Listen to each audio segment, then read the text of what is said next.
All right, here we go with section 4. Here's the focus question. The most significant political development of early 20th century America was the rise of the national state. Nationalization was occurring everywhere. National corporations dominated the economy. National organizations such as the American Medical Association began to raise the incomes in respective professions. Even sports developed national leagues in this period.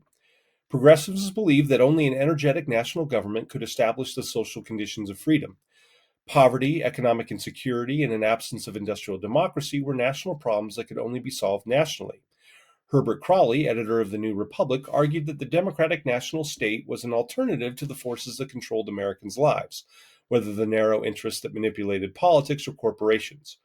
Croly suggested that Jeffersonian ends of democratic self-determination and individual freedom could be secured only through the Hamiltonian means of government intervention in the economy. Theodore Roosevelt was the first of the Progressive era presidents to address this question. As vice president, Roosevelt became the youngest president ever to hold office after an anarchist assassinated William McKinley in 1901. He was an impetuous and energetic man who celebrated the strenuous life of manly adventure and daring, and became the model for the 20th century president, actively and continuously involved in domestic and foreign policy and setting the political agenda. Roosevelt advanced a program he called the Square Deal, which addressed problems of economic consolidation by distinguishing between good and bad corporations. Soon after taking office, Roosevelt shocked the business world by prosecuting the Northern Securities Company, a holding company created by the financier J.P. Morgan to run 3 Western railroads that monopolized rail transport between the Great Lakes and the Pacific. In 1904, the Supreme Court handed the antitrust movement a significant victory by ordering Northern Securities dissolved. Roosevelt also believed the president should help settle labor disputes as a neutral third party and not simply act in favor of business, as had previous presidents.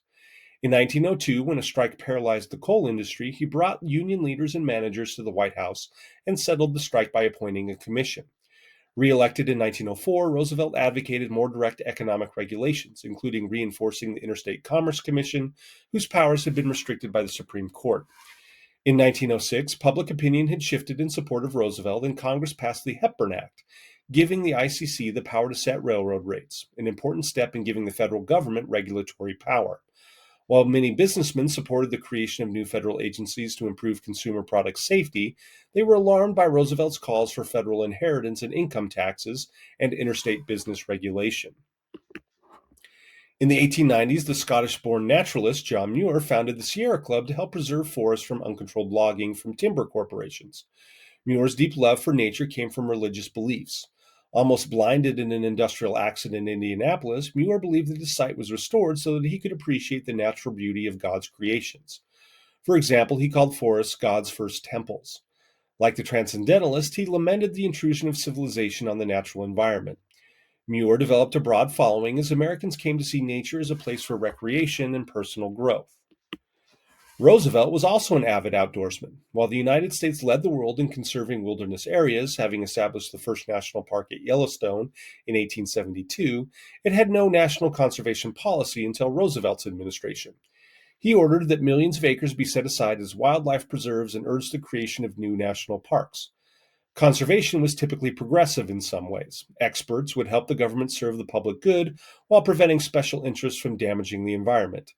But conservation also served efficiency and control, as it aimed to control the exploitation of minerals and forests on national lands, not prevent it.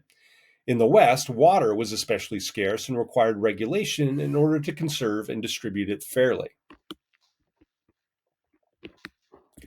Roosevelt's successor to run for president in 1908 was William Howard Taft, a federal judge from Ohio and former governor of the Philippines.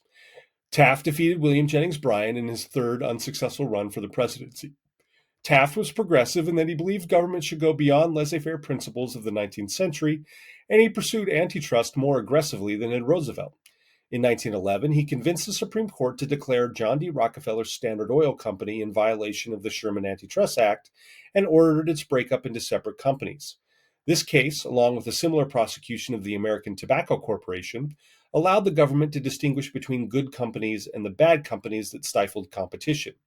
Taft also supported the 16th Amendment, which authorized Congress to establish a graduated national income tax, thus giving the national government a more reliable and flexible revenue source than the tariff. But despite his progressive policies, Taft tended to ally himself with the more conservative wing of the Republican Party, and a dispute in 1910 with reform minded officials within his administration alienated progressives. Richard A. Ballinger, the Secretary of the Interior, decided to return some of Roosevelt's claimed land back to the public domain. Gifford Pinchot accused Ballinger of colluding with business interests and forsaking progressive environmental goals. When Taft fired Pinchot, the breach with party progressives became too deep to repair. In 1912, when Roosevelt failed in challenging Taft for the Republican nomination, Roosevelt launched the new and independent Progressive Party.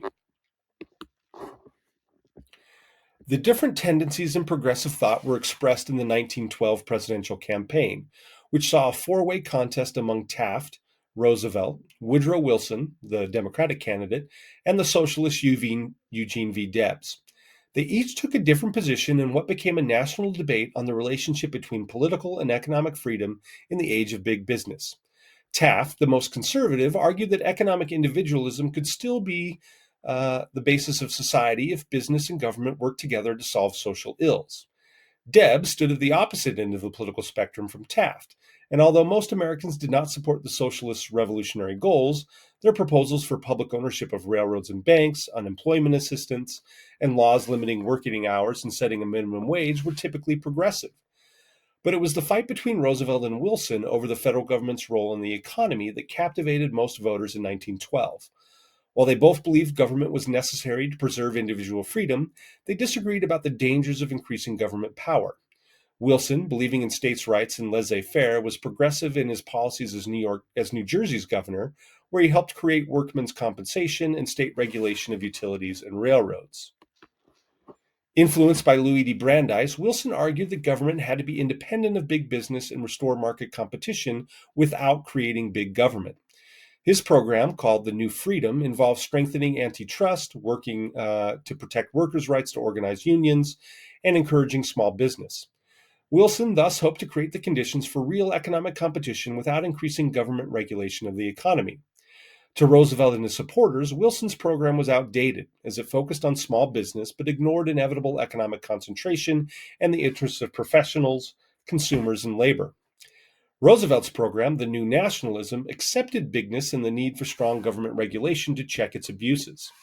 Roosevelt proposed heavy personal and corporate taxes and federal regulation of industries such as rail, mining, and oil. His Progressive Party adopted a platform with many other progressive reforms, such as women's suffrage, an 8-hour day, and a living wage for workers, and a national system of social insurance covering medical care, unemployment, and old age. This program contained much of the agenda that came to define liberalism in the 20th century. A redefinition of what it meant to be an American united many strands of progressive-era thought. Theodore Roosevelt's New Nationalism was one example. Roosevelt wanted immigrants to Americanize rather than retaining cultures and customs from their country of origin. He also believed that fitness for citizenship, or lack thereof, was both inborn and related to past historical experience. Only persons with the capacity for self-control, mainly white people, were capable of participating in democracy. He argued that the government should provide for the well-being of its people to make them better citizens, while retaining the view that only persons with the right kind of character were really qualified for citizenship.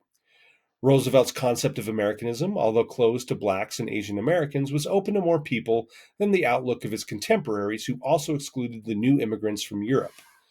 But its coercive potential would become starkly evident a few years later, when the United States entered World War I and the government demanded absolute loyalty of all Americans and the immediate assimilation of immigrants. The split in the Republican Party gave Wilson a resounding victory, although Roosevelt came in second, embarrassing Taft. Wilson became a strong and effective president. He regularly dealt with Congress regarding legislation, and he was the first president to hold regular press conferences. He was also the first president to deliver messages personally to Congress. With Democrats controlling Congress, Wilson pushed to implement his particular progressive vision. He passed the Underwood Tariff, which reduced duties on imports but made up for them with a graduated income tax on the wealthy. The Clayton Act of 1914 exempted unions from antitrust laws and barred courts from issuing injunctions that limited workers' right to strike. Other laws outlawed child labor, limiting work in railroads to 8 hours per day, and gave credit to farmers who stored their crops in government warehouses. Some of Wilson's policies seemed more in line with Roosevelt's New Nationalism than his own New Freedom agenda of 1912, and he abandoned antitrust for more government economic regulation. Wilson pushed Congress to create the Federal Reserve System in 1913, which gave government regulated banks the ability to issue currency, help failing banks, and influence interest rates. In 1914, at Wilson's urging, Congress also created the Federal Trade Commission, tasked with investigating and prosecuting unfair business activities such as price fixing and monopoly. By 1916, Progressive era efforts had vastly increased the powers of the national state. Government had established rules for labor relations, business behavior, and financial policy, protected citizens from market abuses, and acted as broker among the groups whose conflicts threatened to destroy social harmony. So that is our end of our fourth section. See you next time.